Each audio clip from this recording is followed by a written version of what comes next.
Hey guys, make sure you like this video. Also, if you're not subscribed to the channel, you do so, making sure that that notification bell is on with the option all, so when I upload these videos, you are the first one to watch. Just a few updates. I will be going live today at 5 p.m. Eastern Standard Time. There's a download tool that Malia did, and I want to share that with you. A lot of people were saying to me in my DMs, and I also saw in the comment section that Malia doesn't look herself. Malia is stressing out. I think she's mainly stressing out because she has to make the decision whether to stay or to go. I'm quite sure that as a human is on her mind. She does have the option now to be with her son, because who knows when Natureboy will be getting out. I also want to update you.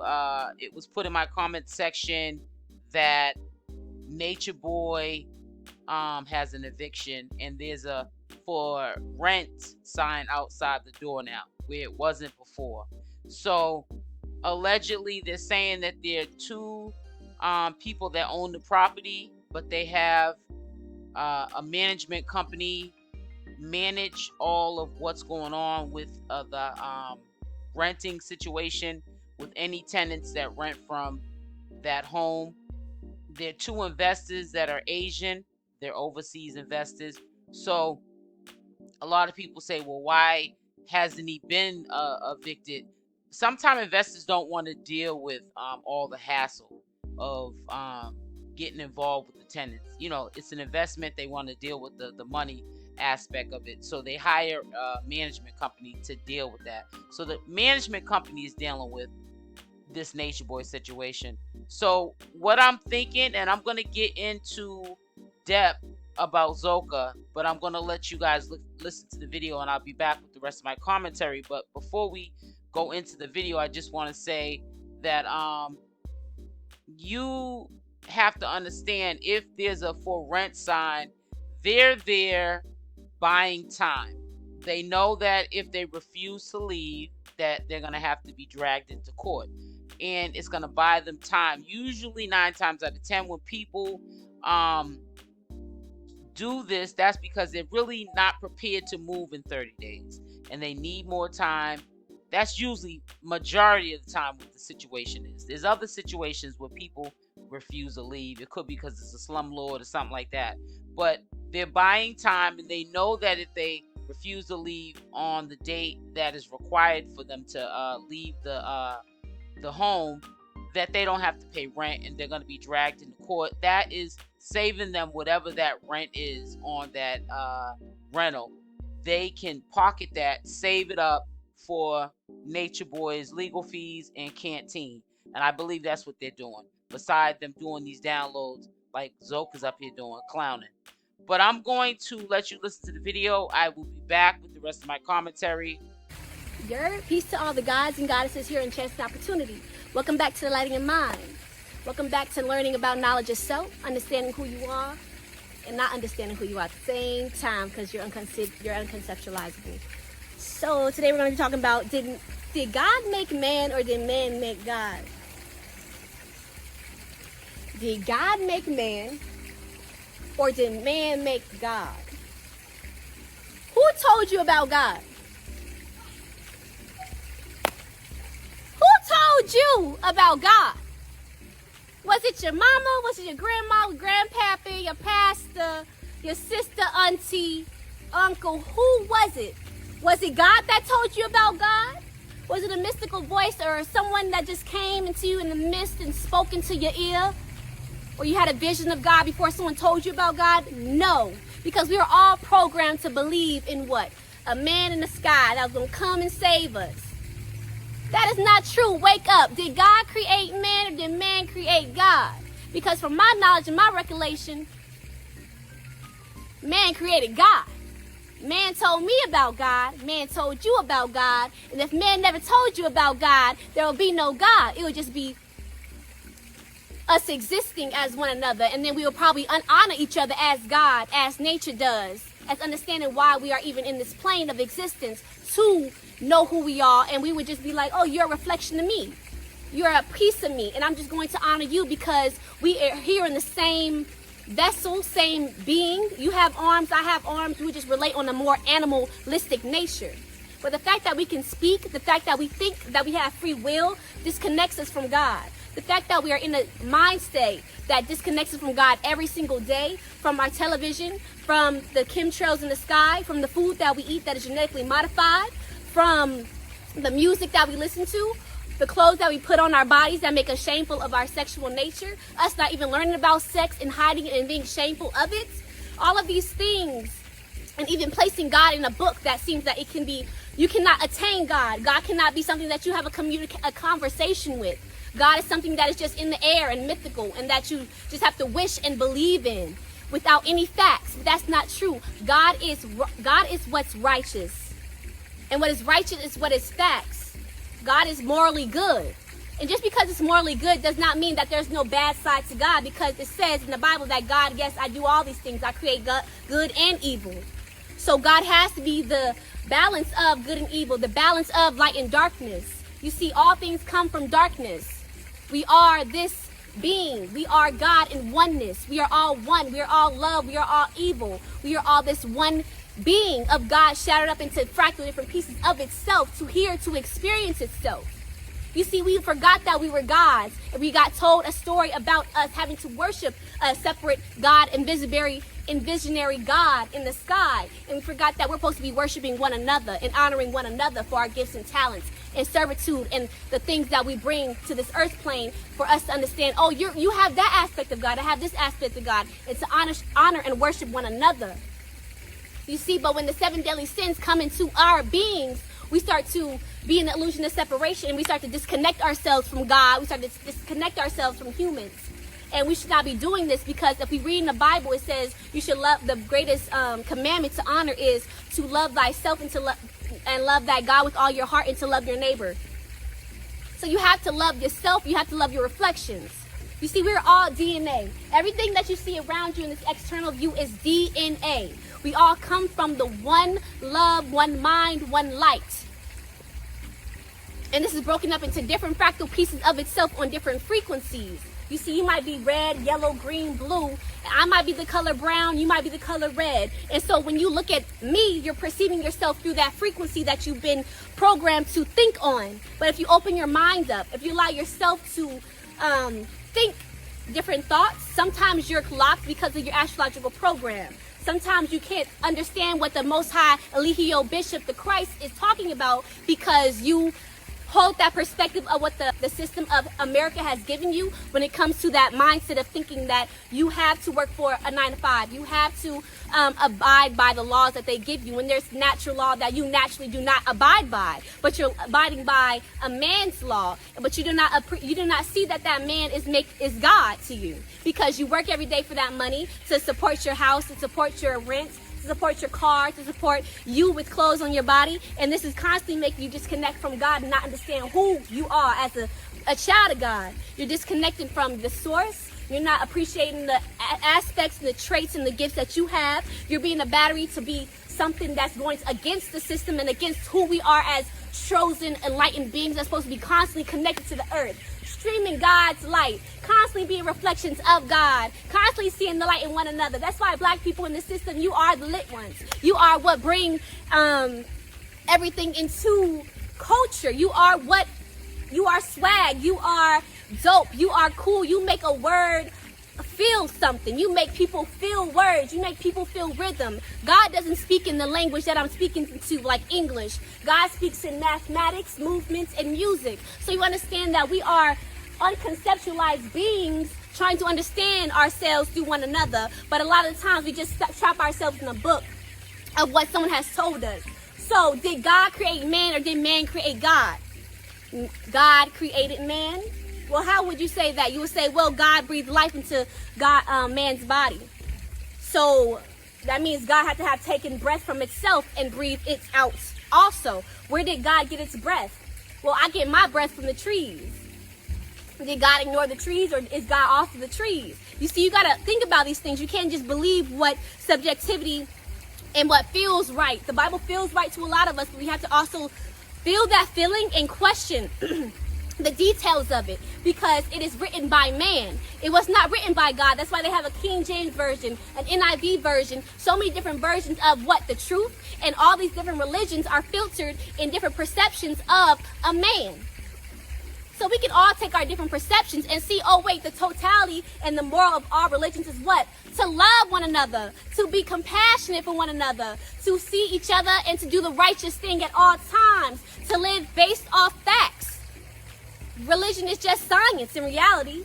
The Bible is a science book, and it's an astrology book. It's here for you to study yourself, not for you to get trapped into and sit in church every day and not have your mind expanded and past the mental contain that we have on our minds. You see, because thought comes from our DNA. Thought comes from the proton. We are cells in the body of God. Everything around us is atoms.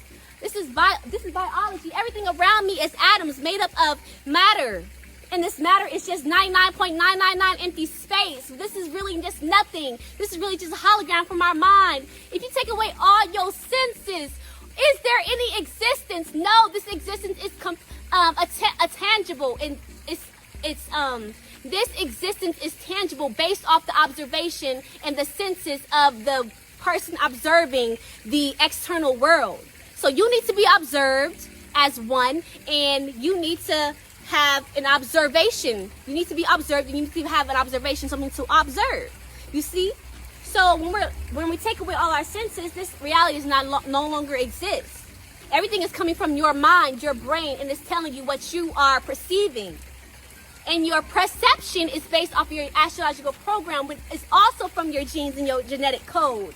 So everything is just codes and zeros and ones. How does zero become one? Because this is the language that God speaks in, is mathematics. How does zero become one? 1, 2, 3, 4, 5, 6, 7, 8, 9, 10. 1, 0 again. So how did 0 become 1? 0 is pretending to be 1. 1 really does not exist. You see? Because we're all 0. We're all in this illusion that you call life. When you look at the sun, it's a white light, right?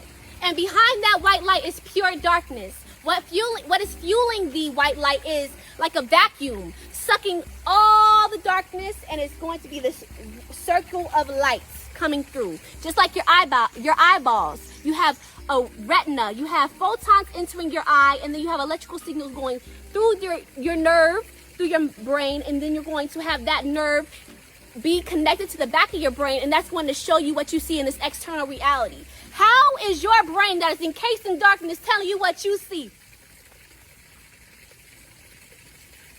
How is your brain that is encased in darkness telling you what you see?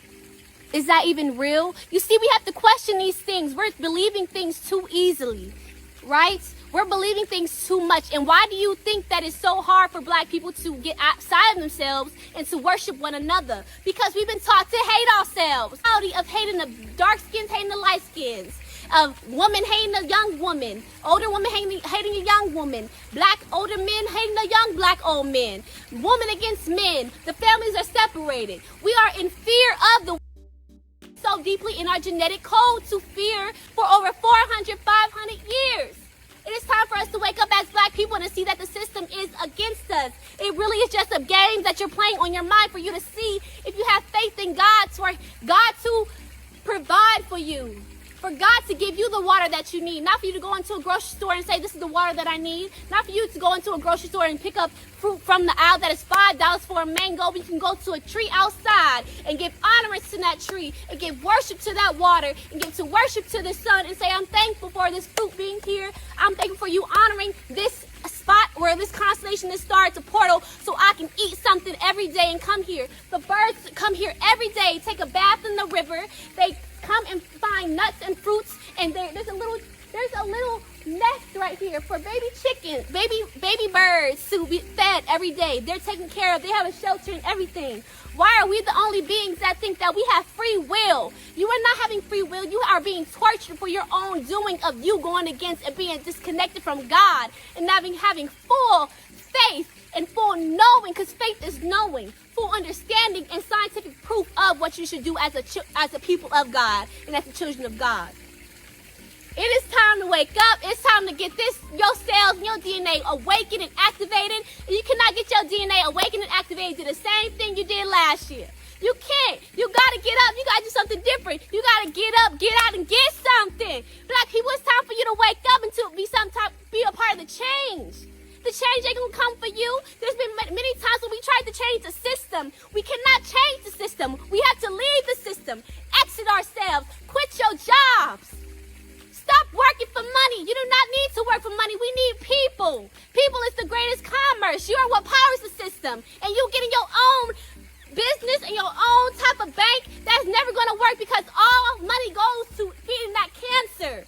All money goes to you killing your own self. You are in schools. You are in hospitals. And they're all telling you information that is a lie, that is keeping you constantly trapped. But it's the age of Aquarius, so information is literally like open to you all over the internet. 3 God has been coming online day to day, every single day for the past 6 years, teaching you this divine worship of gospels, this divine fulfillment of all truth. You might have read it, but have you felt to be fulfilled? Have you had a mission for your life that made you get out of the system? There's been a lot of black prophets that's come to this earth and tried to help black people, but they keep them in the same predicament. Yes, we are stuck in we're in the burning house right now. America is at war. You got rising up in, what else is next? What else do you need the dollar to fall? We're supposed to unify together as a people. That is what we're missing. We're missing love. We're missing unity. We're missing for us to get all our resources and bring them together. That is what we're missing, and we're here to do that. 3 God is here to make us unite as a people, not to separate. You should not have no hate in your heart for him. This is your black brother. This is your black friend. This is your black father. This is your son. Have some compassion for your black people, for your black struggle. He has made it out of the cracks of the jungle from the 80s of Harlem 80, when people gang violence, abusing each other, so much crime, so much that we have to emerge from the darkness into the light, and that's exactly what he's done flawlessly. Even with all his flaws, he's been done perfectly, because you cannot judge nobody. You are not without sin, so you cannot cast no stones. So please, look inside yourself. Look inside the change that you have to do within yourself before judging anybody else on side a camera. I'm going through my own journey. All I can do is just preach the gospel and live it day by day. It's a very hard journey. It's very hard to leave your kids. It's very hard to leave all your attachments that you've known all your life. It's very hard to empty your cup of what you've learned. But you have to do this so you can accept and be a participant in the open vessel for the kingdom of God, for God to even utilize you. Black people, you're not being utilized for God. You're being utilized for the devil. You're being utilized to go against ourselves, against nature. You're supposed to proclaim the kingdom with due emphasis. There are no Christians here. Where are the Christians at? Not the ones going to church every day, doing community service for the community that goes nowhere. You're supposed to be proclaiming the truth. You're supposed to be going against the unrighteousness in life and going towards the righteousness. What is righteous is getting connected to nature. But first you have to get connected to yourself, get connected to your mind, go ground that side. I urge you. It's dependent on our survival. It's dependent on our healing. We must heal this planet, and healing this planet is healing our mind. Because everything is mental. Every single thing is mental. That's why we must honor the knowledge and keep the knowledge no matter what we do. Zoka doesn't come to a surprise to me that she's still at Carbonation. She just has, over the time that she's been in Carbonation, in my opinion, she has this rebellious spirit. I don't think that before she left to go to Carbonation, I think that her life has always been, she never fit in with anybody. And this is honestly, even though it's dysfunctional, you know, she has said a few times she likes pain. And sometimes when people say stuff like that, because we have like women, just using an example, that stay with men that beat on them. And we know that if a man puts his hands on you, that's not love, because love's not supposed to hurt. But some women believe if a man's not doing that, oh, he must be cheating. Oh, he must be doing this or that because he's not putting his hands on me. That's how Zoka, I really think, her mechanics operate. Her mindset is just somewhere else. I don't know her upbringing. I did say in one of my lives that she had a cousin that was on Big O, her blood cousin, who said she's always been manipulative. So it's no surprise to him, and this is her blood, that Zoka is in carbonation and she's living the life, ratchet life that she's living, and doing and saying the things that she's saying because her behavior was no different in California. You know, she just moved somewhere else and, you know, did her thing somewhere else.